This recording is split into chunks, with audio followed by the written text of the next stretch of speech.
Of all the various foot pedal positions that we are aware of during phacoemulsification, I believe the most important position that we all need to be aware of as phacosurgeons is that of the reflux. Now, why is this important? Most of us are not even aware where is the reflux in the foot pedal. Traditional training teaches you foot pedal 1, foot pedal 2, foot pedal 3, irrigation, irrigation aspiration and phaco. But how many of you as surgeons are aware as to where is the reflux on the foot pedal? Because more often than not, we've never needed to use it before. Now, why is it important to know where it is? Because one day when you accidentally hold on to the posterior capsule, you need to know where and how to hit the reflux so as to be able to release the posterior capsule and avoid a significant complication which could compromise your end result. Let's see what happens in this following case. The patient undergoes an uneventful phacoemulsification and then the surgeon proceeds with irrigation aspiration. I believe that most often you are likely to hold on to the posterior capsule while performing irrigation aspiration because at this point you do not have any support of either the nucleus or the epinucleus that separates your probe from the posterior capsule. Moving on to the surgery. As you can see, during irrigation aspiration, the aspiration cannula in the surgeon's right hand has accidentally caught the posterior capsule. Now, it's important to know that at this point when the anterior capsule is sucked in, it is not yet torn. So what does one do at this point? The commonest mistake that surgeons do are at this point, they reflexly pull out the aspiration cannula. Now, that movement of pulling out the aspiration cannula is going to cause a tear in the posterior capsule. So, be mindful of this, that if you were to accidentally hold on to the posterior capsule, maintain that hold, do not reflexly pull out the aspiration cannula, hit the reflux on your foot pedal or get one of the staff members to hit the reflux on the foot pedal, and this is what you will see. There will be a reflux and a release of the posterior capsule, and you will find that there is no tear in the posterior capsule.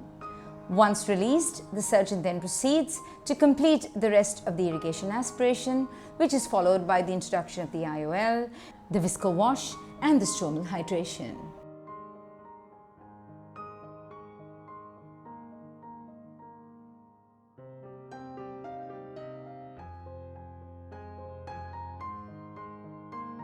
I guess you can now understand the importance of knowing where the reflux is and the importance and the correct timing of hitting the reflux should you be faced with the accidental aspiration of the posterior capsule either by the phaco probe or more likely by the aspiration cannula of the irrigation aspiration. There's just another quick point I'd like to make. Now, in most of the foot pedals, one can decide where you want the reflux button to be. It can be set up to be exactly where the surgeon chooses for it to be. Now, this is what I chose. So if I need to hit the reflux, I've set it so that I just have to come up to foot pedal 1 and hit left. Did you see what I just did?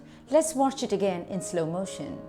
I come up from the aspiration to the irrigation and hit left. As soon as I hit left, I create a reflux and the problem is solved before turning into another complication. Now you've understood that the reflux on the foot pedal may be located at various positions on the foot pedal. The one I use is the one where I just have to hit left while going in foot pedal 1 and I get my reflux. Note that when I did that, my foot still remains in the irrigation mode of the irrigation aspiration.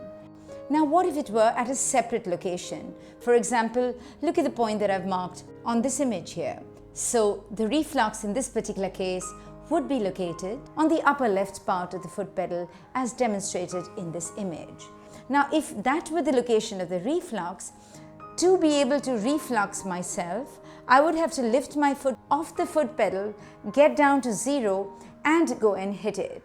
Now, should that be the case, it's important that I have trained staff that can hit the reflux for me should I require it, whereby my foot pedal from aspiration comes up to irrigation, stays in irrigation while my OT assistant goes and hits on the reflux for me to be able to have a suitable reflux without needing to lift my foot off the foot pedal and go into position 0 in order to be able to hit the reflux myself. Given a choice, I would suggest that each of you have a good look at your foot pedals, figure out where the reflux is, and try and keep it at a point where you can actually go in foot pedal 1 and hit reflux on your own, whereby you can independently control your reflux and not rely on staff that may or may not actually be aware of where the reflux button is. This to me is an extremely important take-home message. I hope you found this video useful. All of you go back and look at where your reflux on your foot pedals are. Be mindful of where it is yourself and make sure that your OT assistants also know where the reflux is. One day, trust me, this might actually save your day. Thank you.